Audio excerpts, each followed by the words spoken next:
Hello everyone, welcome back to the stream. तो आज हम चैप्टर डिस्कस करने वाले हैं हेरिडिटी। तो हेरिडिटी में बेसिकली होता क्या है कि हमारे पास फादर का फैमिली ट्री होता है और हमारे पास मदर का फैमिली ट्री होता है।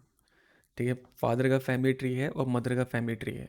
तो फादर के फैमिली ट्री से जितने भी करेक्टर्स आपको मिले हैं या मदर के फैमिली ट्री से आपको जितने भी करेक्टर्स मिले हैं, वो सब करेक्टर्स जो आप लोग एक्वायर कर रहे हो आपके अंदर आ रहे हैं, जिस प्रोसेस से वो आते हैं उस प्रोसेस का नाम क्या रखा गया है? हेरिडिटी रखा गया है। ठीक है, उस प्रोसेस का नाम क्या है? हेरिडिटी। तो व्हाट इज़ हेरिडिटी? हेरिडिटी है क्या?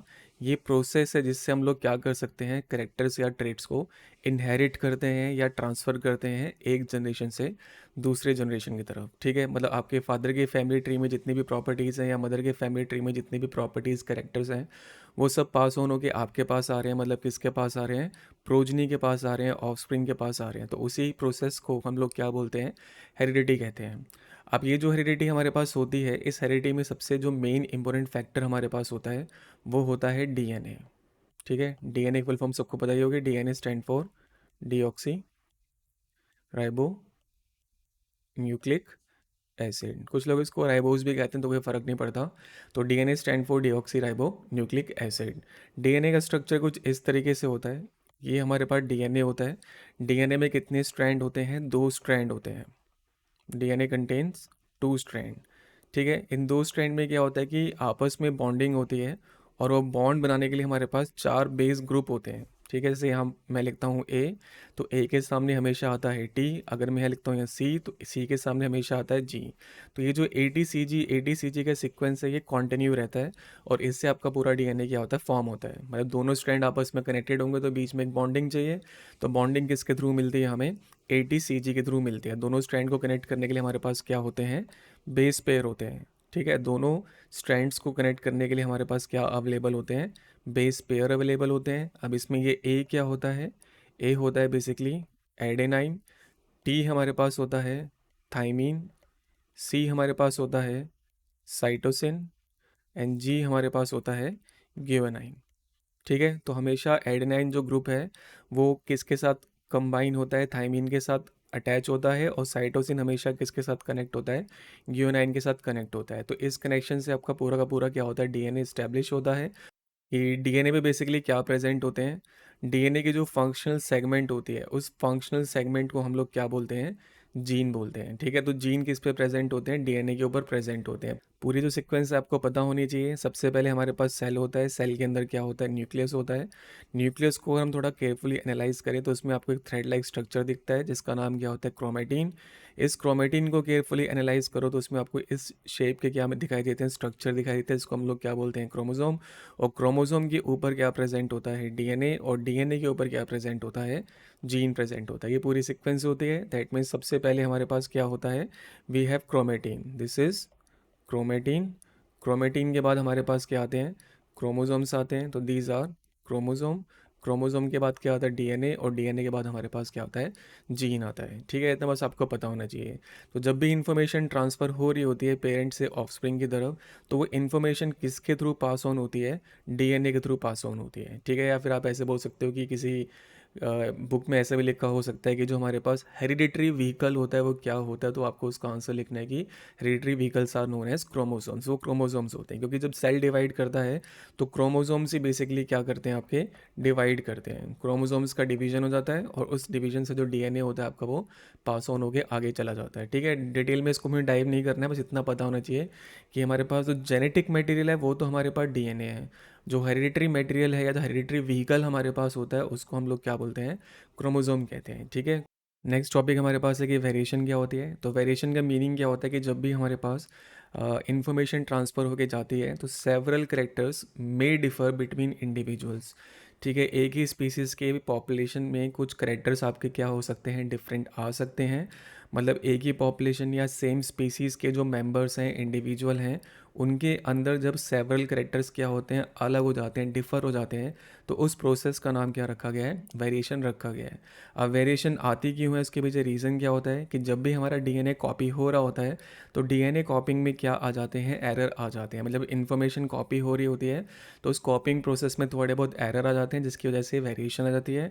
और सेकंड रीज़न हमारे पास क्या होता है? Mutation. Mutation basically external factor होते हैं जो डीएनए को मतलब डीएनए को अफेक्ट कर सकते हैं, ठीक है। जैसे अगर आप यूवी रेस के कांटेक्ट में आ जाते हो या आप न्यूक्लियर रेस के या न्यूक्लियर रेडिएशंस के कांटेक्ट में आ जाते हो, तो बेसिकली क्या होता है कि जो हमारा डीएनए होता है वो डीएनए का फ्रेगमेंट आपका म्यूटेट हो जाता है, या डीएनए के कुछ इंपॉर्टेंट फंक्शंस या जीन्स होते हैं वो डीएक्टिवेट हो जाते हैं, या फिर कुछ ऐसे जीन्स होते हैं जिनका फंक्शन हमारे पास क्या हो जाता है, चेंज हो जाता है बिकॉज ऑफ दीज रेडिएशंस। तो उस प्रोसेस को हम लोग क्या बोलते हैं, म्यूटेशन कहते हैं। तो डीएनए कॉपिंग में एरर आ जाए या म्यूटेशन हो जाए तो उससे हमारे पास जो ऑर्गेनिज्म होता है उसको क्या मिल जाते हैं, कुछ डिफरेंट करेक्टर्स मिल जाते हैं, और वो डिफरेंट करेक्टर एक कॉमन पॉपुलेशन या स्पीसीज़ के अंदर होते हैं जो उनको एक दूसरे से डिफ्रेंशिएट कराते हैं, और इसी को हम लोग क्या बोलते हैं, वेरिएशन कहते हैं। तो what is variation? Variation is basically what, when several characters may differ between individual of same species. जब बहुत सारे कैरेक्टर्स या कुछ कैरेक्टर्स एक स्पीसीज़ के इंडिविजुअल में या एक कॉमन पॉपुलेशन के इंडिविजुअल्स में अलग होने लग जाते हैं तो उसको हम लोग क्या बोलते हैं, वेरिएशन कहते हैं। और वेरिएशन का रीज़न मैंने आपको बता दिया है, एरर इन डीएनए कॉपिंग होता है एंड म्यूटेशन होता है। नौ, जेनेटिक्स क्या होता है? जो जेनेटिक्स वो ब्रांच होती है बायो की जिसमें हम किससे डील कर रहे हैं कि हेरिडिटी किस तरीके से होती है, वेरिएशन किस वजह से आ रही है, और कौन कौन से फैक्टर इन दोनों को क्या कर सकते हैं, अफेक्ट कर सकते हैं। तो वो साइंस जो डील करती है study of heredity, variation and factor affecting them, उस साइंस का क्या नाम रखा गया है, जेनेटिक्स रखा गया है। एंड फादर ऑफ जेनेटिक्स कौन है? Father of genetics is Gregor Johan Mendel. आपको बस मेंडल नाम याद रखना है, फादर ऑफ जेनेटिक्स मेंडल है। नाउ मेंडल ने जो ये अपनी पूरी ब्रांच इस्टेब्लिश करी है, पूरी साइंस जेनेटिक्स के जो उसने इस्टेब्लिश करी है, वो उसने किस बेसिस पे सिलेक्ट करी है वो हमें पढ़ना है। अब फर्स्ट ऑफ ऑल उसने क्या किया था, उसने सिलेक्ट किया था पी प्लांट को, और पी प्लांट का साइंटिफिक नेम होता है पाइजम सेटिवम। ठीक है, आपको जैसे प्रोनाउंस करना वो आपकी चॉइस है, but father of genetics is Mendel. And उसने किस प्लांट को सिलेक्ट किया था, पी प्लांट को सिलेक्ट किया था अपने ऑब्जर्वेशन या एक्सपेरिमेंटेशन के लिए, और उसके लिए मतलब जो पी प्लांट लिया था उसका जो साइंटिफिक नेम है वो पाइजम सेटिवम होता है। देखिए जब हम डीएनए के बारे में पढ़ रहे थे तो डीएनए जो हमारे पास था कुछ इस टाइप का मॉलिक्यूल था जिसमें एटीसीजी की क्या थी, बॉन्डिंग थी। तो डीएनए का जो फ्रेगमेंट हमारे पास है, सपोज आप उसका इतना सा पार्ट ले लो या ये वाला पार्ट लो, ये वाला पार्ट लो, मतलब बेसिकली हम लोग क्या बात कर रहे हैं कि डीएनए की जो फंक्शनल सेगमेंट होती है, फंक्शनल एंड स्ट्रक्चरल सेगमेंट, उसका नाम क्या रखा जाता है, जीन रखा जाता है। ठीक है, तो ये करेक्टर किस वजह से ट्रांसफ़र होते हैं, क्यों आते हैं, कि सारे के सारे जो करेक्टर्स होते हैं वो कौन कंट्रोल करके रखता है, जीन कंट्रोल करके रखता है। मतलब सारी इन्फॉर्मेशन बॉडी की किसके पास होती है, जीन्स के पास होती है। तो जीन्स हमारे पास जब एक जनरेशन से दूसरी जनरेशन या दूसरी से तीसरी जनरेशन में पास ऑन होते हैं तो वो अपने साथ क्या ले जाते हैं, अपने करेक्टर्स ले जाते हैं जो वो कोडेड फॉर्म में उसके अंदर प्रेजेंट थे। तो ठीक है, तो जितने भी करेक्टर्स हम लोग इनहेरिट करते हैं, जितने भी प्रॉपर्टीज़ हमें अपने फादर के फैमिली ट्री से या मदर के फैमिली ट्री से मिलती हैं, वो क्यों आते हैं, क्योंकि जितने भी करेक्टर्स हम लोग इनहेरिट करते हैं वो डिस्क्रीट फैक्टर की फॉर्म में करते हैं। और मतलब किससे करते हैं, या तो जीन से करते हैं, और जीन का दूसरा नाम फैक्टर होता है, और जीन को हम लोग अलील भी कह सकते हैं। ठीक है, मेंडल ने उसका नाम फैक्टर रखा था, फिर हमने उसको जीन बोला, बट जो साइंटिफिकली एक्सेप्टेबल टर्म है वो हमारे पास अलील है। बट अब अलील लिखो, जीन लिखो, कोई फ़र्क नहीं पड़ता, बट फैक्टर थोड़ा सा पुराना टर्म है तो उसको हम यूज़ नहीं करते हैं। तो जो भी इन्फॉर्मेशन हम लोग इनहेरिट कर रहे हैं अपने फादर के फैमिली ट्री से, अपने मदर के फैमिली ट्री से, वो इन्फॉर्मेशन जिसके थ्रू आ रही है उस बंदे का नाम क्या है, जीन। तो all the characters are inherited as discrete form known as gene, factor और अलील। देखिए अब होता क्या है कि जब भी हम लोग करेक्टर्स को स्टडी करने वाले होते हैं तो हमें कुछ ऐसे प्लांट्स चाहिए होते हैं जिनमें कुछ कॉन्ट्रास्टिंग बिहेवियर हो। जैसे आपने एक टॉल प्लांट ले लिया और आप उसको किसके साथ क्रॉस करवा रहे हो, एक डॉफ प्लांट के साथ क्रॉस कर रहे हो, तभी आपको कुछ डिफरेंट कॉम्बिनेशन मिल सकते हैं। बट अगर आप टॉल का क्रॉस हमेशा टॉल के साथ कराते रहो, या डॉफ का क्रॉस हमेशा आप किसके साथ कराते रहो, डॉफ के साथ ही कराते रहो, तो आपको कोई डिफरेंट चीज़ मिलेगी नहीं। तो आपको यहाँ पे बेसिकली क्या करना है, क्रॉस ब्रीडिंग करवानी है। ठीक है, जब हम लोग बेसिकली हाइब्रिडेशन के बारे में बात कर रहे हैं और हमें यहाँ पर क्या करना है, क्रॉस ब्रीडिंग करानी है। उस क्रॉस ब्रीडिंग को कराने का बेसिक रीज़न हमारे पास यही है कि हमारे पास क्या प्रेजेंट होने चाहिए, अलग अलग करेक्टर्स होने चाहिए, जिसको हम लोग क्या बोलते हैं, डिस्क्रीट करेक्टर्स कहते हैं। ठीक है, तो it should have well defined discrete characters. और डिस्क्रीट करेक्टर ये जो हमारे पास हैं ये सारे के सारे किसके होते हैं, पी प्लांट के होते हैं। ठीक है, कुछ डिस्क्रीट करेक्टर आपको ध्यान रखने हैं। जैसे हमारे पास ये डिस्क्रीट करेक्टर है, जो पहला करेक्टर हमारे पास है वो लेंथ होता है। तो प्लांट या तो आपका टॉल हो सकता है या प्लांट आपका डॉर्फ हो सकता है। फिर फ्लावर की पोजीशन है, फ्लावर या तो एक्सियल हो सकता है या टर्मिनल हो सकता है। फिर फ्लावर का कलर आ गया, वॉयलेट हो सकता है, वाइट हो सकता है। सीड कलर आ गया, grey and white. Seed shape है round and wrinkle. Pod colour है green and yellow. And pod shape है इन्फ्लेटेड या कॉन्स्ट्रक्टेड। ठीक है, ये आपको डायरेक्टली बस ध्यान रखने हैं कि कौन से करेक्टर उसके पास प्रेजेंट प्रेजेंट होते हैं। तो टोटल वो कितने डिस्क्रीट कैरेक्टर्स कैरी कर रहा होता है? 7 डिस्क्रीट कैरेक्टर्स कैरी कर रहा होता है। ये उसके कैरेक्टर्स हैं। और कौन कौन से कैरेक्टर वो कैरी कर रहा है? लेंथ कैरी कर रहा है, flower position, flower colour, seed shape, pot shape, ये उसके क्या हैं? डिस्क्रीट कैरेक्टर्स हैं। ठीक है, तो डिस्क्रीट कैरेक्टर आपको ये याद रखने हैं। सेकंड हमारे पास क्या रीज़न था उसको सिलेक्ट करने का? ये बाइसेक्सुअल फ्लावर होता है, मतलब इसमें मेल एंड फीमेल दोनों पार्ट प्रेजेंट होते हैं। बाइसेक्सुअल ये फ्लावर होता है। ठीक है, नेक्स्ट ये प्रीडोमिनेटली सेल्फ पॉलिनेटिंग है, इसमें क्रॉस पोलिनेशन नहीं हुआ है। तो आपके पास जो स्पीसीज़ है वो प्योर स्पीसीज़ हैं, मतलब इसमें क्रॉस ब्रीडिंग नहीं हुई है। तो आपके पास बिल्कुल प्योर ब्रीड प्रेजेंट है, जिसको आप लोग क्या करा सकते हो? क्रॉस ब्रीड करवा सकते हो। और इसको हाइब्रिडाइज करना काफ़ी आसान होता है, कल्टीवेट करना काफ़ी आसान होता है। शॉर्ट लाइफ साइकिल होती है, तो आपके रिजल्ट जो होते हैं आपको जल्दी मिल जाते हैं। अगर आपके पास एक ऐसा प्लांट है जिसके रिजल्ट आपको 1 साल में मिलते हैं, और एक ऐसा प्लांट है जिसके रिजल्ट आपको साल में 2 बार मिल जाते हैं, तो हमारा जो एक्सपेरिमेंट है जल्दी तभी ख़त्म होगा जब हमारे पास साल में 2 बार मिलने वाला प्लांट होगा, मतलब उसकी शॉर्ट लाइफ साइकिल होगी। तो हमारे पास डेटा फटाफट कंपाइल होता जाएगा, और उसके अकॉर्डिंग हम लोग अपनी जो ऑब्जर्वेशन है वो कंक्लूड कर पाते हैं। ठीक है, हमारा जो एक्सपेरिमेंट है वो कंप्लीट हो सकता है। Now we will discuss about basic terms, जिसके बिना हम जेनेटिक्स समझ नहीं सकते या ये चैप्टर समझ नहीं सकते। तो पहली टर्म हमारे पास है डोमिनेंट एलील, और दूसरी टर्म हमारे पास है रिसेसिव एलील। ठीक है, तो जब भी हमारे पास कोई कैरेक्टर आता है तो उस कैरेक्टर को लाने के लिए हमारे पास क्या होते हैं? जीन्स होते हैं। ये तो हम पहले डिस्कस कर चुके हैं। अब जीन ना हमारे 2 टाइप के होते हैं, या तो जीन डोमिनेंट हो सकता है या रिसेसिव हो सकता है। नाम से ही पता लग रहा है, डोमिनेंट जीन वो होता है अगर आपकी बॉडी ने या आपने डोमिनेंट जीन को रिसीव किया है, तो वो जीन क्या कर सकता है? अपनी एक्सप्रेशन को दिखा सकता है, मतलब अपनी प्रॉपर्टीज़ को शो कर देगा। और जिसकी प्रॉपर्टीज़ को वो छुपा लेता है उसको हम लोग बोलते हैं रिसेसिव जीन। ठीक है, तो वो जीन जो अपने करेक्टर या ट्रेड्स को क्या कर सकता है? अपनी प्रॉपर्टीज़ को एक्सप्रेस कर सकता है, शो कर सकता है, उसको हम लोग क्या बोलते हैं? डोमिनेंट अलील या डोमिनेंट जीन कहते हैं। और जिसके ट्रेट को वो छुपा रहा है, जिसके ट्रेट को वो क्या कर रहा है? मास्क कर रहा है, उसको हम लोग क्या बोलते हैं? डोमिनेंट जीन कहते हैं। ठीक है, जैसे हमारे पास फॉर एग्जांपल करेक्टर हमारे पास हो गया टॉलनेस। ठीक है, तो प्लांट या तो हमारे पास टॉल होगा, या प्लांट हमारे पास क्या होगा? डॉफ होगा। ये दो ही पॉसिबिलिटी हो सकती हैं, या तो प्लांट बड़ा होगा या प्लांट हमारे पास छोटा होगा। अब इसमें से जो टॉल वाला करेक्टर है वो कैसा करेक्टर होता है? डोमिनेंट होता है। और डॉफ वाला करेक्टर कैसा होता है? रिसेसिव होता है। मतलब अगर आपने टॉल वाला जीन इनहेरिट किया है और साथ में आपने डॉफ वाला जीन इनहेरिट किया, मतलब आपको सपोज ये दोनों जीन मिल गए, तो कौन अपनी एक्सप्रेशन दिखा पाएगा? बस कौन अपनी प्रॉपर्टीज शो कर पाएगा? टॉल वाला अपनी प्रॉपर्टीज शो कर पाएगा, क्योंकि टॉल वाला किस टाइप का जीन है? डोमिनेंट जीन है। और उसने किसकी प्रॉपर्टीज़ को छुपा लिया? डॉफ की प्रॉपर्टीज़ को छुपा लिया। मतलब डॉफ जीन की जो मतलब डॉफ जो प्रॉपर्टी आपके पास आने वाली थी वो टॉल की प्रेजेंस में नहीं आई। तो जिसकी प्रॉपर्टीज़ छुपा ली जाती हैं वो हमारे पास क्या होता है? रिसेसिव जीन होता है। ठीक है, तो 2 टाइप के अलील या जीन होते हैं, डोमिनेंट एंड रिसेसिव। मतलब अगर जब हाइब्रिडाइजेशन आप करते हो, अगर मैं मेल्स के टर्म में या ह्यूमन बीइंग के टर्म में बात करूं, तो सपोज़ हमारे पास मेल है, मेल जो है वो बॉल्ड है, और जो फीमेल है उसके पास क्या प्रेजेंट है? हेयर प्रेजेंट है। ठीक है, मतलब बेसिकली उसके पास बाल हैं, और मेल जो है वो बॉल्ड है, वो बेसिकली गंजा है। अब हम ये कह रहे हैं कि जो बॉल्डनेस वाला जीन है वो हमारे पास कैसा जीन है? डोमिनेंट जीन है। और हेयर लाने वाला जीन कैसा जीन है? रिसेसिव जीन है। अब जो प्रोजनी हमारे पास आएगी, जो ऑफस्प्रिंग आएगा, उस ऑफस्प्रिंग के पास बॉल्ड लाने वाला जीन भी है और हेयर लाने वाला जीन भी है। बट कौन सा जीन अपनी एक्सप्रेशन दिखा पाएगा? बॉल्ड करने वाला जीन अपनी एक्सप्रेशन दिखा पाएगा, मतलब जो ऑफस्प्रिंग है वो क्या होगी? बॉल्ड होगी। ठीक है, समझ में आ रहा है? मतलब जो भी हमारे पास जीन होते हैं, पहली बात तो जीन हमेशा किस फॉर्म में आते हैं? पेयर की फॉर्म में आते हैं। अब ये जो जीन के पेयर होते हैं हमारे पास 2 टाइप के हो सकते हैं, या तो जीन कैसा हो सकता है? डोमिनेंट, या जीन कैसा हो सकता है? रिसेसिव हो सकता है। ठीक है, अब डोमिनेंट जीन वो है जो अपनी एक्सप्रेशन को क्या कर सकता है? दिखा सकता है। मतलब हमेशा अगर आपके बॉडी में डोमिनेंट जीन आया है तो उसी की प्रॉपर्टीज शो होंगी, और चाहे आपने रिसेसिव जीन क्यों ना इनहेरिट किया हो, रिसेसिव जीन अपनी प्रॉपर्टीज़ नहीं दिखा सकता। ठीक है, क्यों? क्योंकि डोमिनेंट जीन ही अपनी प्रॉपर्टीज़ एक्सप्रेस करता है।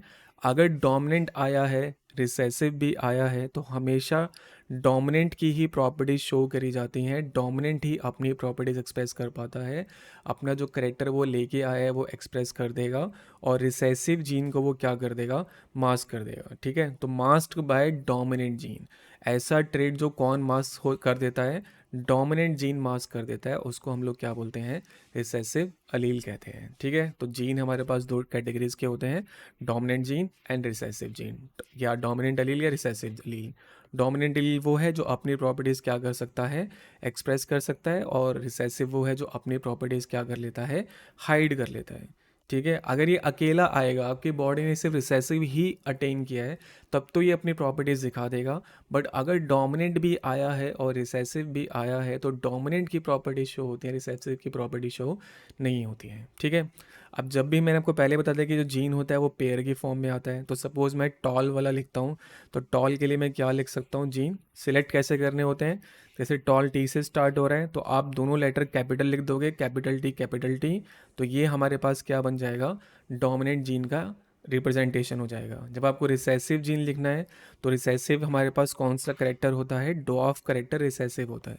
अब इसका मतलब ये नहीं कि आप इसमें स्मॉल डी लिख दो, एक बार जब आपने लेटर्स का सिलेक्शन कर लिया डोमिनेंट को देख के, तो उसी का जो लोअर केस लेटर होता है वो आपको लिख देना है, वो उस रिसेसिव जीन के क्या हो जाते हैं, जीन का पेयर बन जाता है, बेसिकली गैमेट हो जाते हैं। ठीक है, तो जब भी हम लोग डोमिनेंट जीन को लिख रहे होते हैं तो उसको अपर केस लेटर में लिखते हैं, कैपिटल लेटर्स में लिखते हैं, और रिसेसिव जीन को हमेशा किस में लिखते हैं, हम लोग लोअर केस लेटर में लिखते हैं। नेक्स्ट हमारे पास है होमोजाइगस क्या है और हेट्रोजाइगस क्या है। तो होमोजाइगस का मीनिंग क्या होता है कि अगर आपके पास जो जीन आप कैरी कर रहे हो वो जीन क्या हो, आइडेंटिकल हो, जैसे या तो ऑर्गेनिज्म के पास दोनों कैपिटल टी आ जाए या उसके पास दोनों स्मॉल टी आ जाए, तो ये दोनों एक जैसे ही हैं, आइडेंटिकल अलील्स हैं, तो उसको बोलते हैं वो ऑर्गेनिज्म क्या है, होमोजाइगस है। बट अगर वो दो अलग अलग जीन कैरी कर रहा हो, मतलब एक कैपिटल कैरी कर ले एक स्मॉल कैरी कर ले, तो ये हमारे पास क्या हो जाएगा, हेट्रोजाइगस ऑर्गेनिज्म हो जाता है। तो हेट्रोजाइगस क्या है, जिसमें दो डिफरेंट अलील होते हैं, और होमोजाइगस क्या है, जिसमें दो आइडेंटिकल अलील होते हैं। फिर मोनोहाइब्रिड क्रॉसिंग क्या है, डाईहाइब्रिड क्रॉसिंग क्या है। जब हम क्रॉस करते हैं, तो सपोज आपने करेक्टर सेलेक्ट कर लिया हाइट, तो हाइट या तो दो टाइप की होती है, या तो प्लांट आपके पास टॉल होगा या प्लांट आपके पास क्या होगा, डॉर्फ होगा। ठीक है, या तो प्लांट टॉल है या प्लांट हमारे पास डॉर्फ है। तो हमने क्या किया, हमने एक ही करेक्टर लिया है हाइट, और उसको हमने क्या करा है, फिर यूज़ करके क्रॉसिंग कराई है। तो जब आप एक पेयर लेके क्रॉसिंग करते हो करेक्टर का, तो उसको बोलते हैं हम लोग मोनोहाइब्रिड, और अगर आप दो पेयर लेके क्रॉस करोगे तो उसको बोलेंगे हम डाई हाइब्रिड। ठीक है, मतलब कहने का कि आपने हाइट के साथ एक और करेक्टर सेलेक्ट कर लिया, सपोज मैंने कलर सेलेक्ट कर लिया। ठीक है, तो हाइट एक करेक्टर है, कलर एक करेक्टर है, तो दो करेक्टर्स एक साथ लेके आप क्रॉस कर रहे हो, मतलब दो पेयर लेके एक साथ सॉल्व कर रहे हो, क्रॉस कर रहे हो, तो वो डाई हाइब्रिड क्रॉसिंग है, और सिंगल लेके कर रहे हो तो वो हमारे पास मोनो हाइब्रिड क्रॉसिंग है। फिर हमारे पास आता है कि जीनोटाइप क्या है और फिनोटाइप क्या है। तो जब हम लोग जीन्स को देखते हैं कि हमारे पास किस टाइप के जीन उसके पास आए हैं, दोनों कैपिटल टी हैं, दोनों स्मॉल टी हैं, एक कैपिटल एक स्मॉल है, तो क्या जीन वो कैरी कर रहा है, किस टाइप के जीन वो कैरी कर रहा है, वो हमारे पास होता है उसका जीनोटाइप। और किस टाइप से आपका प्लांट दिख रहा है, प्लांट आपकी फिजिकली कैसे अपीयर हो रहा है, कि वो टॉल दिख रहा है या वो आपको छोटा दिख रहा है, डॉप दिख रहा है, वो फिजिकल अपीयरेंस उसके क्या होती है, फिनोटाइप होती है। ठीक है, तो ये हमारे पास बेसिक टर्म होती है हेरिडिटी की। अब आप क्रॉसिंग अगर देखते हैं तो क्वेश्चन आपसे ऐसा पूछा जा सकता है कि मेंडल ने कैसे प्रूव किया था कि जो करेक्टर्स होते हैं वो इनहेरिट होते हैं इंडिपेंडेंटली। ठीक है, तो आपको क्या करना है, क्रॉस करके दिखाना है टॉल का डॉफ के साथ। ठीक है, जब भी ऐसे पूछे कि कौन से करेक्टर इनहेरिट करते हैं, वो किस बेसिस पे डिसाइड हुआ, या डोमिनेंट हमेशा अपनी एक्सप्रेशन दिखाता है, रिसेसिव अपनी एक्सप्रेशन F2 में दिखा सकता है, ये सब जो आपसे पूछेगा उसका आंसर यही होता है। ठीक है, तो आपको सिंपल क्रॉस करना है टॉल और डॉफ प्लांट के बीच में। तो टॉल प्लांट के लिए आपने सपोज मेल सेलेक्ट कर लिया, और डॉफ प्लांट के लिए आपने फीमेल सेलेक्ट कर लिया, इसके बीच में आप क्या कर रहे हैं, क्रॉसिंग कर रहे हैं। तो पहले आप टॉल के क्या लिख दो, गैमेट लिख दो, कैपिटल टी, और फीमेल मतलब जो डॉफ प्लांट है उसके हो गए स्मॉल टी, क्योंकि ये रिसेसिव है इसलिए इसको लोअर केस लेटर में लिख दिया। पहले इनको आप अलग अलग कर लो, दोनों टी अलग अलग हो गए, यहाँ भी दोनों टी हमारे पास अलग अलग हो गई। फिर हम लोग बनाते हैं एक पोनेट स्क्वायर, स्पेलिंग गलत हो सकती है बट आपको ध्यान रखना है, इसको हम लोग क्या बोलते हैं, पोनेट स्क्वायर कहते हैं। ठीक है, ये जो हमने क्रिएट किया है इसको पोनेट स्क्वायर कहते हैं। पोनेट स्क्वायर में ऐसे एक लाइन डाली जाती है, ये पूरे बॉक्स बन जाते हैं। इस लाइन के ऊपर की तरफ हम मेल करेक्टर लिखते हैं, मेल ट्रेट लिखते हैं, और इसके नीचे की तरफ हम फीमेल लिखते हैं। तो मेल के जीन क्या आते हैं, कैपिटल टी, और फीमेल के जीन क्या आते हैं, स्मॉल टी। मतलब डोमिनेंट वाला हमने इस तरफ लिखा है, रिसेसिव वाला हमने इस तरफ लिखा है। आप चाहो तो ऊपर नीचे कह सकते हो, कोई प्रॉब्लम नहीं है। बस आपको कंबाइन करते जाना है, ये वाला टी इसके साथ कंबाइन होगा तो एक कैपिटल टी एक स्मॉल टी, फिर से हमारे पास ये वाला टी इसके साथ कंबाइन होगा तो फिर एक कैपिटल एक स्मॉल, इस तरीके से आपको चार रिजल्ट मिलेंगे, चारों के चारों क्या होंगे capital T and small T. और ये जो हमें रिजल्ट मिला है ये हमारी फर्स्ट जनरेशन होती है, इसको बोलते हैं F1 जनरेशन या first filial generation, first filial generation, ये भी इसको बोला जाता है फर्स्ट फिलियल जनरेशन। ठीक है, F1 जनरेशन या फर्स्ट फिलियल जनरेशन। तो उसमें हमारे पास जितने भी ऑफस्प्रिंग आए हैं वो सब के सब क्या हैं, टॉल हैं। अब ये सब के सब टॉल क्यों हैं, क्योंकि इनके पास कौन सा जीन आया है, कैपिटल टी आया है जो हमारे पास क्या था, डोमिनेंट था, और स्मॉल टी हमारे पास क्या था, रिसेसिव था। तो ये तो पहले ही हम लोग डिस्कस कर चुके हैं कि डोमिनेंट के सामने रिसेसिव की नहीं चलती है। तो डोमिनेंट जीन अपनी एक्सप्रेशन दिखा रहा है, इसलिए सारे के सारे प्लांट आपको क्या दिखाई दे रहे हैं, टॉल दिखाई दे रहे हैं। जब आप F2 जनरेशन के लिए सॉल्व कर रहे हैं तो F1 की जो प्रोजनी हमने बनाई थी, जो ऑफस्प्रिंग बनाए थे, वो इनके लिए पेरेंट बन जाएंगे। तो capital T small T, capital T small T, इनके बीच में क्रॉस कर रहे हैं, फिर से इनको अलग अलग कर लेंगे, पुनेट स्क्वायर बनाएंगे। ऊपर की तरफ हमने लिख दिए मेल के जीन्स, नीचे की तरफ लिख दिए हमने फीमेल के जीन्स। ठीक है, तो टी टी के साथ कंबाइन होगा तो दो आपको क्या मिल जाएंगे, कैपिटल टी वाला कॉम्बिनेशन मिल जाएगा यहाँ पर, फिर कैपिटल टी स्मॉल टी मिलेगा, फिर से आपको कैपिटल टी स्मॉल टी मिलेगा, और लास्ट में आपके पास स्मॉल टी कंबाइन होंगे तो स्मॉल टी आ जाएगा। ठीक है, अब हम इसका फिनोटाइप देखें तो हमारे पास टॉल प्लांट कितने मिलेंगे, तीन, और डॉफ प्लांट कितने मिलेंगे, एक। ऐसा क्यों, अगर हम कैपिटल टी देखें तो इसमें कैपिटल आर है तो मतलब ये डोमिनेंट है। नेक्स्ट वाले में कैपिटल टी स्मॉल टी आ रहा है तो इसमें भी कैपिटल टी आ रहा है तो मतलब ये भी डोमिनेंट जीन कैरी कर रहा है, और ये भी क्या कैरी कर रहा है, डोमिनेंट जीन कैरी कर रहा है। तो डोमिनेंट जीन ही अपनी एक्सप्रेशन दिखाता है, और डोमिनेंट जीन टॉल करेक्टर लेके आ रहा था इसलिए तीन टॉल हो गए। बट ये हमारे पास डोमिनेंट जीन कैरी नहीं कर रहा है, इसमें दोनों जीन्स कैसे हैं, रिसेसिव हैं। तो एक तो हमें मिलेगा डॉफ और तीन हमें क्या मिल जाएंगे, टॉल प्लांट मिल जाएंगे। तो फिनोटाइप की रेशियो हमारे पास क्या बनती है, 3:1। अब आप जीनोटाइप पे चलो, तो जीनोटाइप की रेशो बेसिकली हम लोग क्या बता रहे हैं कि हमारे पास जो प्लांट आए हैं, ठीक है, वो हेट्रोजाइगस हैं, होमोजाइगस हैं। अगर वो होमोजाइगस है तो कौन से होमोजाइगस हैं, जैसे आप फर्स्ट वाले को देखो तो एक कैपिटल टी है, इसके जैसा और कोई जीन हमारे पास नहीं है। तो एक ही हमारे पास प्रेजेंट था जो क्या था, कैपिटल टी, और कैपिटल टी हमारे पास क्या हो गया, प्योर टॉल हो गया। अगर आप लास्ट वाले को देखो तो ये दोनों स्मॉल टी हैं, तो ये हमारे पास क्या हो गया, एक ही है स्मॉल टी, और ये हो गया हमारे पास प्योर डॉफ। और ये हमारे पास क्या है, कैपिटल टी स्मॉल टी, और ये है कैपिटल टी स्मॉल टी। मतलब ये अलग अलग जीन्स कैरी कर रहा है, मतलब ये अलग अलग जीन्स कैरी कर रहा है, तो इसको बोलते हैं हम हाइब्रिड टॉल। ठीक है, तो इसकी काउंट हमारे पास कितनी है, capital T and small T है। ठीक है, तो इस तरीके से हम लोग क्रॉस करके बता सकते हैं कि करेक्टर्स इनहेरिट होते हैं इंडिपेंडेंटली, या डोमिनेंट अपनी प्रॉपर्टीज़ दिखाता है और रिसेसिव की प्रॉपर्टीज़ वो हाइड कर लेता है। नेक्स्ट हमें करनी है डायहेबिट क्रॉसिंग। डायहेबिट क्रॉसिंग का मतलब कि आपने दो करेक्टर्स लिए हैं क्रॉस करने के लिए। जैसे फर्स्ट करेक्टर आपके पास राउंड एंड रिंकल्ड, ये हमारे पास क्या हो गया, शेप हो गई राउंड एंड रिंकल्ड, और येलो एंड ग्रीन हमारे पास क्या हो गए, कलर हो गए। तो जब शेप एंड कलर एक साथ लेके क्रॉस कर रहे हो तो दो करेक्टर की क्रॉसिंग एक साथ हो रही है, तो ये हमारे पास किस टाइप की क्रॉसिंग है, डायहेबिट क्रॉसिंग है। ठीक है, तो ये हो गया हमारे पास डबल आर, दोनों कैपिटल, दोनों वाई आपके कैपिटल, तो मतलब ये हमारे पास किस टाइप का करेक्टर हो गया, डोमिनेंट करेक्टर हो गया। मतलब राउंड डोमिनेंट है, डबल आर दोनों क्या हैं इसके कैपिटल, येलो डोमिनेंट है, और इसके लिए हम लोग क्या लिखेंगे, डबल वाई, और दोनों क्या लिखेंगे हम, कैपिटल में लिखेंगे। रिंकल ग्रीन हमारे पास रिसेसिव ट्रेट है, तो रिसेसिव रिंकल है, तो इसके लिए स्मॉल आर, क्योंकि आपने राउंड के लिए सिलेक्ट किया था कैपिटल आर। वैसे ही आपने येलो के लिए सिलेक्ट किया था कैपिटल वाई, वो डोमिनेंट था। तो रिसेसिव हमारे पास ग्रीन कलर है, तो ग्रीन के लिए हम क्या करेंगे, स्मॉल वाई लिखेंगे। ठीक है, मैंने आपको पहले ही बता दिया है कि जो डोमिनेंट के करेक्टर्स हम लोग एक बार लेटर्स डिसाइड कर लेते हैं, उन्हीं को हम लोग स्मॉल रिप्रेजेंटेशन या लोअर केस में दिखाते हैं, तो वो रिसेसिव के जीन्स की रिप्रेजेंटेशन हो जाती है। ठीक है, अब आपको डायरेक्टली क्या करना है कि F1 कैसे बनानी, मैं आपको बता देता हूँ। यहाँ से आपको कैपिटल आर उठाना है, कैपिटल वाई उठाना है, तो कैपिटल आर कैपिटल वाई, यहाँ से आपको एक स्मॉल आर एक स्मॉल वाई उठाना है, और इन दोनों को क्रॉस कर देना है। तो एक बार कैपिटल आर आ जाएगा, एक बार स्मॉल आर आ जाएगा, एक बार कैपिटल वाई आ जाएगा, एक बार स्मॉल वाई आ जाएगा। ठीक है, एग्जांपल के लिए सपोज मैं कहता हूँ कि मेरे पास है capital A and capital B, और स्मॉल बी। जब मैं इनको क्रॉस करके क्या बनाने वाला हूँ, F1 बनाने वाला हूँ, तो पहले मैं इनके जीन्स अलग कर लूँगा। इसके लिए मेरे पास क्या होगा, कैपिटल बी और इसके लिए हो जाएगा स्मॉल ए और स्मॉल बी। अब इनकी क्रॉसिंग करेंगे तो क्या बनेगा, एक आप कैपिटल ए उठाओगे, फिर एक स्मॉल ए उठाओगे, फिर आप एक कैपिटल बी उठाओगे और एक स्मॉल बी उठाओगे। इस तरीके से हम लोग क्या बना सकते हैं, F1 जनरेशन बना सकते हैं। चलिए अब हम F2 बनाएंगे तो F1 जो हमारे पास रिजल्ट आया है वो F2 का पेरेंट बन जाती है। तो ये हमारे पास पहला रिजल्ट है और ये हमारे पास दूसरा रिजल्ट है, दोनों को हमने लिख दिया। अब आपको इनकी क्रॉसिंग किस तरीके से करनी है, मतलब हमारे पास क्या था, R R Y and Y, ये दोनों हमारे पास सेम ही है, तो मैं एक एक को करके दिखा रहा हूँ। तो पहले आपने इस आर का क्रॉस करना है इस वाई के साथ, तो आपको क्या मिलेगा, कैपिटल आर कैपिटल वाई, जो मैंने यहाँ लिखा हुआ है, ठीक है। फिर आपको इसी आर का क्रॉस करना है स्मॉल वाई के साथ, तो आपको मिलेगा कैपिटल आर स्मॉल वाई, जो यहाँ पर आ गया। फिर ये कैपिटल आर वाला ख़त्म हो गया, फिर आपको इस स्मॉल आर का कॉम्बिनेशन करना है वाई के साथ, तो स्मॉल आर कैपिटल वाई, जो मैंने यहाँ लिखा हुआ है। फिर लास्ट में स्मॉल आर का कॉम्बिनेशन किससे करना है, स्मॉल वाई के साथ, तो स्मॉल आर स्मॉल वाई, जो मैंने यहाँ लिखा है, ठीक है। मैं आपको फिर से एग्जांपल करके दिखाता हूँ।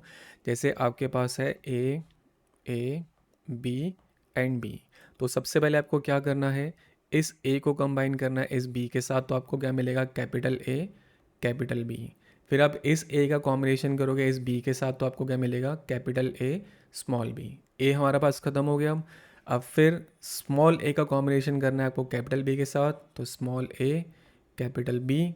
फिर हमारे पास स्मॉल ए और स्मॉल बी का कॉम्बिनेशन है, तो स्मॉल ए और स्मॉल बी, ठीक है। इस तरीके से हम लोग क्या करते हैं, F2 जब हम लोग बनाने वाले होते हैं तो उसके जो जीन्स आपको बनाने हैं, जो गैमेट आपको बनाने हैं, वो इसी तरीके से आपको बनाने होते हैं। गैमेट्स बनने के बाद आपको क्या करना है, एक साइड तो आपको क्या करना है, मेल के गैमेट्स लिख देने हैं, और एक साइड आपको किसके गैमेट लिख देने हैं, फीमेल के गैमेट लिख देने हैं, ठीक है। तो ऊपर हो गए मेल वाले गैमेट, नीचे हो गए फीमेल के वाले गैमेट। बस अब आपको कंबाइन करना है, कुछ नहीं करना, ठीक है। तो मैं आपको एक सिंबल करके दिखाता हूँ। जैसे हमारे पास ये आर वाई का क्रॉस कर रहे हो इस आर वाई के साथ, तो ये आर इस आर के साथ लिखा जाएगा, तो कैपिटल आर कैपिटल आर। ये वाला वाई इस वाई के साथ लिखा जाएगा, तो कैपिटल वाई कैपिटल वाई, ठीक है। सपोज मैं इस वाले को करके दिखाऊँ, ये आपको खुद कर लेना है, इसमें कुछ आपके पास ट्रिक नहीं होती, आपको खुद करना ही पड़ेगा क्रॉस ये। सपोज मैं इस वाले आर वाई का क्रॉस कर रहा हूँ इस वाले आर वाई के साथ, तो पहले क्या है, स्मॉल आर है, ये भी क्या है, स्मॉल आर है, तो आपको क्या मिल जाएंगे, दोनों स्मॉल आर। ये स्मॉल वाई है, ये स्मॉल वाई है, तो दोनों आपको क्या मिल जाएंगे, स्मॉल वाई मिल जाएंगे, ठीक है। अब एक चीज़ मैं इसमें आपको क्लियर कर दूँ, जैसे कि हमारे पास हम लोग क्रॉसिंग कर रहे हैं और ये कैपिटल आर है और ये वाला हमारे पास स्मॉल आर है, तो पहले किसको लिखते हैं, पहले लिखते हैं कैपिटल वाले को। तो हमने लिखा पहले कैपिटल आर और उसके बाद लिखा हमने स्मॉल आर। अब यहाँ आएंगे तो इसके पास स्मॉल वाई है, इसके पास कैपिटल वाई है, तो पहले किसको लिखेंगे, कैपिटल वाले को, तो कैपिटल वाई पहले लिखा और स्मॉल वाई हम लोगों ने बाद में लिखा है, ठीक है। हो रहा है क्लियर। तो जब भी हम लोग क्रॉसिंग कर रहे होते हैं तो क्रॉसिंग आपको बिल्कुल अच्छे तरीके से करनी है। वीडियो पॉज करके पहले आप खुद करके देखना, फिर मेरे साथ मैच करना, मैच कर रहा है तो अच्छी बात है, नहीं कर रहा तो आप फिर से थोड़ा ट्राई करें, मैच कर जाएगा, ठीक है। तो ये सारे रिजल्ट हमारे क्रिएट हो गए। अब हमें इसमें F2 जनरेशन की फिनोटाइप और जीनोटाइप बतानी है। चलिए, जो फिनोटाइप रेशियो हमारे पास आती है वो आती है 9:3:3:1। अब इसका मतलब क्या है, हम लोग किसको क्रॉस कर रहे थे, हम लोगों ने लिया था राउंड के साथ लिया था येलो, और रिंकल के साथ हमने क्या लिया था, ग्रीन लिया था, ठीक है। इनको क्रॉस कर रहे थे। फिनोटाइप मतलब प्लांट फिजिकली दिखने में कैसा है। तो जो हमारे पास डोमिनेंट करेक्टर होता है ना, उसकी काउंट सबसे ज़्यादा होती है। मतलब 9 प्लांट तो आपको ऐसे मिलेंगे जो क्या होंगे, राउंड के साथ येलो होंगे, ठीक है, राउंड एंड येलो। हमारे पास रिंकल ग्रीन क्या था, रिसेसिव ट्रेट था, तो सबसे कम काउंट किसकी आती है, रिसेसिव ट्रेट की आती है। मतलब ये हमारे पास क्या हो जाएगा, रिंकल और ग्रीन हो जाएगा, ठीक है। तो ऐसे हमने 9 और 1 को सेलेक्ट कर लिया कि राउंड एंड येलो हमारे पास डोमिनेंट था, तो 9 जो नंबर आपको मिला है वो किसकी काउंट होगी, राउंड और येलो फ्लावर्स या प्लांट के लिए होगी। और रिंकल ग्रीन हमारे पास किसके लिए होगा, सिर्फ एक ही आपके पास ऐसा रिजल्ट होगा जहाँ पे आपको क्या मिल रहा होगा, रिंकल एंड ग्रीन मिल रहा होगा, ठीक है। तो ऐसे हमने 9 और 1 को अलग कर लिया। अब 3 और 3 क्या है, तो एक बार राउंड के साथ क्या आ चुका है, येलो आ चुका है, तो एक बार राउंड के साथ आप क्या कर दो, ग्रीन कर दो। तो राउंड के साथ कौन सा कलर कर दिया आपने, ग्रीन, तो यहाँ हो गया राउंड के साथ कलर आपके पास ग्रीन, ठीक है। और फिर आपने एक बार रिंकल के साथ ग्रीन कर रखा था, तो रिंकल के साथ अब आप क्या कर दो, येलो कर दो, तो रिंकल के साथ यहाँ पर क्या हो जाएगा, अब येलो हो जाएगा, ठीक है। जैसे मैंने लिया होता कि हमारे पास ब्लैक कलर है और प्लांट हमारे पास क्या है, टॉल है, और इसका क्रॉस किया है हमने वाइट कलर के साथ, और प्लांट हमारे पास कैसा है, डॉफ है। तो ये डाइहेब्रिड क्रॉसिंग है, दो अलग टाइप के मैंने करेक्टर ले रखे हैं। तो ये जो ब्लैक टॉल है ये हमारे पास डोमिनेंट था, तो 9 काउंट इसकी हो जाएगी। वाइट डॉफ हमारे पास रिसेसिव था, तो 1 काउंट इसकी हो जाएगी। ठीक है, इसमें हमें ज़्यादा सोचना नहीं है। आप जो ये 303 बनाने हैं, तो एक बार आप ब्लैक के साथ टॉल लिख चुके हो, तो ब्लैक के साथ अब डॉफ कर दो। तो अब आ गया ब्लैक के साथ डॉफ। ठीक है, ब्लैक के साथ डॉफ, इसकी काउंट 3 हो जाएगी। वाइट के साथ एक बार डॉफ आ चुका है, तो वाइट के साथ अब क्या लिख दो, टॉल लिख दो। तो वाइट के साथ जब टॉल आ गया तो इनकी काउंट भी कितनी हो जाएगी, 3 हो जाएगी। इस तरीके से आप लोग क्या बना सकते हो, फिनोटाइप बना सकते हो। जीनोटाइप आपको डायरेक्टली याद रखना है, रेशो होती है 1:1, 2:4, 1:1। ठीक है, जीनोटाइप की रेशो क्या है, 1:1, 2:4, 1:1। ठीक है, ध्यान रखना है, स्टार्टिंग में 1:1, एंड में 1:1, और बीच में क्या आता है, 2:4 आता है। देखिए जैसे मैं इसको देखूँ तो ये क्या है, RY, capital R capital Y small y. ये भी सेम वैसा है, ये भी सेम वैसा है, और ये भी सेम वैसा है। ये चारों एक जैसे हैं। ठीक है, capital R capital Y small y. तो जो चार वाली काउंट है वो इनकी है, capital R capital Y small y. ठीक है, अगर मैं आपको ये फर्स्ट वाला दिखाऊँ, कैपिटल R कैपिटल वाई, तो पूरे के पूरे टेबल के अंदर यही अकेला बंदा है। तो इसकी काउंट कितनी है, 1 है। अगर आप इसको देखो, स्मॉल वाई, पूरे के पूरे टेबल में सिर्फ ये अकेला ही है, तो इसकी काउंट भी कितनी है, 1 है। तो इस तरीके से हमने फाइंड आउट कर रखा है और रेशो बना रखी है 1:1, 2:4, 1:1। ठीक है, तो जीनोटाइप आपको डायरेक्टली याद रखना है। ज़्यादातर क्वेश्चन फिनोटाइप से ही रहते हैं, तो आपसे पूछेगा फिनोटाइप बताओ, तो 9:3:3:1 हमारे पास क्या रहता है, फिनोटाइप रहता है। नेक्स्ट टॉपिक है हमारे पास सेक्स डिटर्मिनेशन किस तरीके से होती है। तो दो तरीके से होती है इसमें। पहला मेथड होता है एनवायरमेंटल। एनवायरमेंटल के अंदर क्या होता है कि जिस टेम्परेचर पे आपने एग्स रखे हैं, जिसको बोलते हैं हम कौन सा टेम्परेचर, इंक्यूबेशन टेम्परेचर, वो डिसाइड करता है कि मेल फॉर्म होगा या फीमेल। एग्जाम्पल जैसे टर्टल है, तो अराउंड 30 डिग्री तक अगर आपके पास टेम्परेचर रहता है या उससे डाउन रहता है, तो हमारे पास सबके सब मेल प्रोड्यूस होते हैं। और अगर 31 डिग्री सेल्सियस या उससे ज़्यादा टेम्परेचर हो जाता है, तो सबके सब क्या हो जाते हैं, फीमेल हो जाते हैं। ठीक है, तो टेम्परेचर डिसाइड कर रहा है कि मेल प्रोड्यूस होगा या फीमेल प्रोड्यूस होगा। जिस टेम्परेचर पे एग्स रखे हैं हैच होने के लिए, इंक्यूबेट होने के लिए, उस इंक्यूबेशन टेम्परेचर पे जो जेंडर है या जो सेक्स है वो डिटरमाइन हो रहा है। कि अगर टेम्परेचर नेस्ट का 27.7 डिग्री सेल्सियस से लेस होता है, या रफली आप ऐसे 30 समझ लो कि 30 से लेस होगा तो सबके सब मेल होते हैं, और 30 से ज़्यादा हुआ तो सबके सब क्या होते हैं, फीमेल होते हैं। ठीक है, तो किसके थ्रू सेक्स पता लग रहा है, टेम्परेचर के थ्रू आपको सेक्स पता लग रहा है। और दूसरा जो डिटर्मिनेशन है वो जेनेटिकल डिटर्मिनेशन है, जो ह्यूमन बींग्स के अंदर होता है। इसमें क्रोमोसोम्स कौन सा आपने इनहेरिट किया है, ठीक है, कौन सा क्रोमोसोम आपको फादर से मिला है, कौन सा क्रोमोसोम आपको मदर से मिला है, उस पर डिपेंडेंट होगा कि क्या क्रिएट होगा, मेल या फीमेल। ठीक है, और ये जो टॉपिक अब चल रहा है, ये टॉपिक अलग से 3 मार्क का क्वेश्चन होता है, जो एग्जाम में बहुत बार पूछा जा चुका है।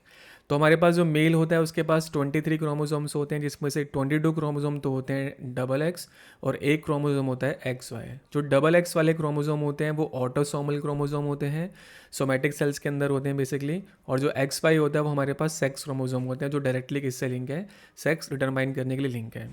लाइकवाइज फीमेल में 22 होते हैं XX के, जो हमारे पास ऑटोसोमल क्रोमोसोम है, और एक पेयर होता है एक और XX का, जो हमारे पास क्या होता है, सेक्स क्रोमोसोम होता है। ठीक है, तो हमें जब सेक्स डिटरमाइन करना है तो हमें सेक्स क्रोमोसोम से डील करना है। तो मेल के सेक्स क्रोमोसोम है XY और फीमेल के सेक्स क्रोमोसोम है X एंड X। ठीक है, तो पहले हमने इनके क्रोमोसोम्स को लिख दिया।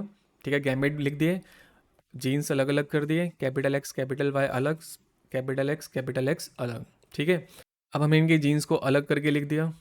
ठीक है, क्रॉसिंग करी, तो x वाला x के साथ कंबाइन हो रहा है, y वाला x के साथ कंबाइन हो रहा है। x हमेशा आगे की तरफ लिखते हैं, y हम पीछे की तरफ लिखते हैं, इसलिए इसको और इसको कंबाइन करके डबल x, इसको कंबाइन करके फिर से डबल x, इस y को x से कंबाइन किया तो xy, इस y को x से कंबाइन किया तो फिर से xy।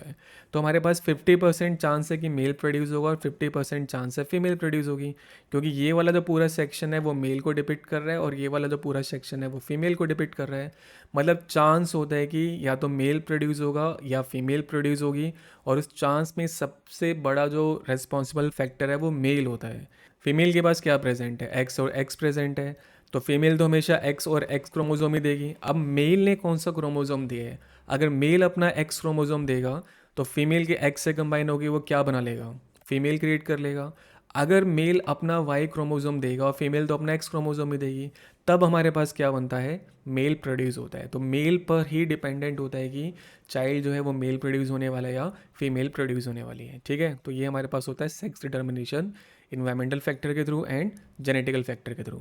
और नेक्स्ट टॉपिक हमारे पास है ट्रेट्स क्या होते हैं। तो ट्रेट्स या कैरेक्टर दो टाइप के होते हैं, एक एक्वायर्ड है और एक हमारे पास इनहेरिट होता है। एक्वायर्ड जैसे आपको नाम से पता लग रहा है, बेसिकली आपकी हैबिट्स होती हैं, जो आपके स्किल्स हैं वो होते हैं।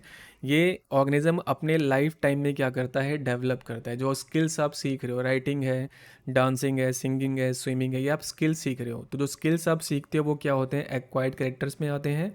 और इनहेरिट वो होते हैं जो आपको अपने प्रीवियस जनरेशन से मिले हैं, पेरेंटल फैमिली ट्री से मिले हैं। वो हमारे पास कैसे कैरेक्टर्स होते हैं या ट्रेट्स होते हैं, इनहेरिटेड ट्रेट्स होते हैं। तो acquired are developed during life time of an organism, और इनहेरिट क्या होते हैं, एक्वायर्ड फ्रॉम प्रीवियस जनरेशन, ठीक है। क्योंकि ये स्किल्स होते हैं, तो स्किल जो होते हैं हमारे जीन के अंदर नहीं आ पाते, हमारे डीएनए के अंदर नहीं आ पाते, इसलिए इनका एवोल्यूशन में कोई रोल नहीं होता। और एवोल्यूशन में रोल कौन प्ले करते हैं, वो करेक्टर रोल प्ले करते हैं जो हमारे डीएनए या हमारे जीन के अंदर कोडेड होते हैं। तो ये करेक्टर्स जो होते हैं इनहेरिट, ये एवोल्यूशन में रोल प्ले करते हैं, और एवोल्यूशन में एक्वायर्ड करेक्टर का कोई भी रोल नहीं होता। फिर एग्जांपल आ गए सिंगिंग, डांसिंग, स्विमिंग, या आपके पास वेट लॉस हो गया, ये सब क्या होते हैं, आपके एक्वायर्ड ट्रेट्स होते हैं। और इनहेरिट में एक आई का कलर हो गया, हेयर का कलर हो गया, आपकी हाइट हो गई, ये सब क्या होते हैं, आपके इनहेरिट ट्रेट होते हैं, ठीक है। तो ये था हमारे पास पूरा चैप्टर हेरिडिटी। अगर आपको कंटेंट पसंद आ रहा है तो प्लीज़ गाइस, एक और चैनल है मेरा, इसका नाम है द गेमोट्रॉफिक गाय, उस चैनल को भी प्लीज़ आप क्या करें, सब्सक्राइब करें, द गेमोट्रॉफिक गाय। ओके, मिलते हैं नेक्स्ट लेक्चर में।